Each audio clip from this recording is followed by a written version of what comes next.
One-dimensional forces, work, and energy. The concept of a system was introduced in the algebra-based physics course, but we need more detail for this one. A system is a tiny segment of the universe that will be considered when we solve a problem. We'll put a boundary around it. Any force or object outside this boundary will not be considered. Everything else in the universe will be called the environment. The system can be almost anything. It can be a particle, a group of particles, an object, an area of space, but we determine its size and what's in it depending on what kind of problem we're solving. Now, why are we defining a system and its environment? We're defining the system and environment for a very simple reason. We want to make the problem solvable. We cannot solve problems involving the entire universe. That's just crazy.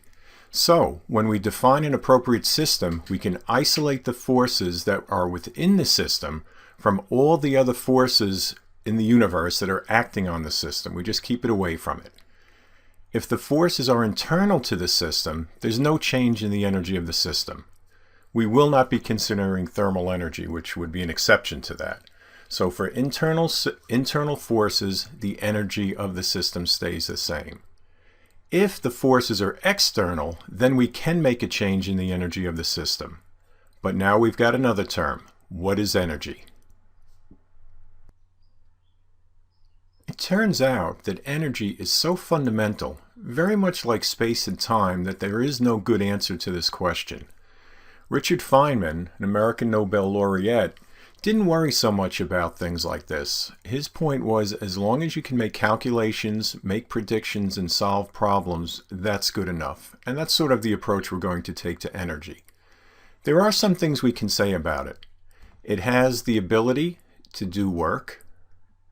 It can be stored.